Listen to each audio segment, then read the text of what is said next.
This vineyard was planted by a fellow named Louis Comini, and Louis Comini was an Italian stonemason. He sent for cuttings. The question is, we don't know where the cuttings came from, if they came from Italy or if they came from California. But we do know that he planted the cuttings right on this side hill over here, and that was the first Zinfandel vineyard in the Northwest for sure.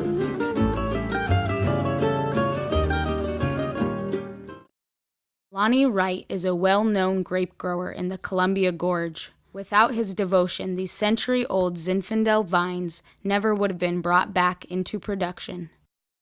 The way I started growing grapes was I was working on a farm in eastern Washington doing irrigation work. I worked there for 3 years, kind of learning the art and science of grape growing, and then I met my wife, who lived in Hood River, and after a whirlwind romance, I asked her to marry me, and I also promised her that within 1 year we would move back to the Columbia Gorge. I was kind of looking around for something to do to make a living, and there didn't seem to be anything going on, and so I just decided I was just going to make something. I was going to create something. I had heard that there was a cherry farmer that wanted to buy this property that had this old vineyard on it. Found out where it was, and I just showed up. And I showed up here, up in the vineyard up there, and the whole thing was overrun with weeds. It had been abandoned since 1964. There was no water. The vines were almost totally dead. There were a couple of live shoots that were about this long. And I said, well, I think I can help you with this. Would you like to hire me? And so he hired me for $4 an hour. After helping bring the abandoned vines back to life, Lonnie and his family were invited to come live on the Pines property. 15 years later, I was able to buy it in 2002. It's a beautiful property. It's a dream come true for me. Lonnie's dedication to grape growing is clear in his style of farming. We do farm sustainably, and I believe in sustainable farming.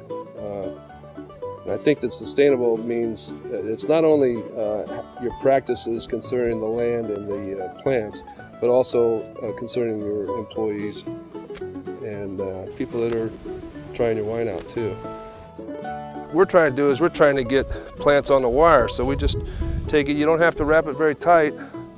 These little tendrils will grab a hold, and they're pretty strong. So here's one where I was talking earlier about like to break it right through the bud, and that'll force growth back here to make these shoots grow bigger and taller like these. So this is the Old Vine Zinfandel. We don't know exactly when these plants were put in, but we have pictures of them taken in 1911. Here's your veraison with 3 berries turning color right here. We'll take these clusters off. We'll go down to 1 cluster per shoot. Right now there's at least 2, and in some cases 3. And that gives more intensity to the wine. It allows us to get the wine ripe at the right times. About the 3rd week of September we go into harvest, and we're in harvest till usually about the end of October. We sell grapes to about 20 different wineries. And then we also have our own wine label that we put grapes into.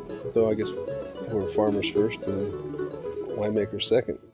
After almost 20 years of selling his grapes, Lonnie decided that his grapes were too good to sell. He wanted to keep some for himself.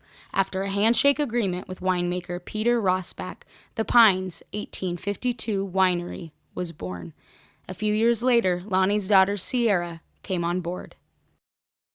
Really, it went from my dad schlepping wine out of the back of his pickup truck to me coming on board. My senior year of college, I was sitting in the airport and I had this blink of realization that I wanted to be involved in the business. So I called my dad while I was sitting in the airport and told him I was ready to come back. And he says it's like driving down the freeway at 70 miles an hour and putting your car in reverse. So it was just like, okay, we'll see what we can make work. So that was the beginning. It's been about 4 years now. decided to open it in Hood River because our target demographic is Portland for the most part, and Portlanders feel that the highway ends at Hood River, so we thought that this was a nice spot for us to have a nice little wine tasting room. My dad was a bit hesitant about the tasting room. I'd been pushing for it for a couple of years. He said he wanted nothing to do with it, but go ahead and run with it. It's my baby, and don't ever ask him to work behind the bar. So we're coming up on our 3-year anniversary. I still don't let him behind the bar, but he is welcome to come and enjoy a glass of wine at the bar. Sierra works hard to cultivate a close community vibe at the tasting room. A lot of events at the tasting room. Currently we do live music every Thursday, Friday, and Saturday night, so we're bringing a lot of local musicians in, really making it a community hotspot. We have gotten a few awards just from doing some wine festivals. I think we got a silver medal on our Pinot Gris, which is what I'm drinking. We've always kind of felt that a rising tide lifts all boats in this area. There's not the competition that you'll find in other wine regions. It's really a cooperative, close-knit group of people. So it's really exciting to be involved with this industry here. In 2002, we had a fire that came over the ridge. It was called the Sheldon Ridge Fire. It was the #1 priority fire in the state of Oregon. The sheriff's department and the fire people came up and evacuated the valley, and they couldn't make us leave, but they asked us to leave, and I wasn't going to leave. My dad, being Mr. Fix-It and Mr. Adventure, he decides to take a wine tank and put it on the back of his pickup truck and fill it with water and make his own makeshift fire engine. I knew that the fire trucks that were parked in the valley here would take care of structures, but they wouldn't defend vineyards. My daughter was with me.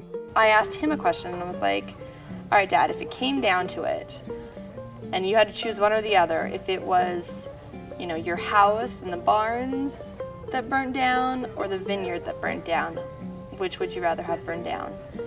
And he kind of thought about it for a second, and he looks at me and he's like, I said, well, what do you think? And she said, I think we should defend the vineyard. We can rebuild the house, but we can't rebuild this.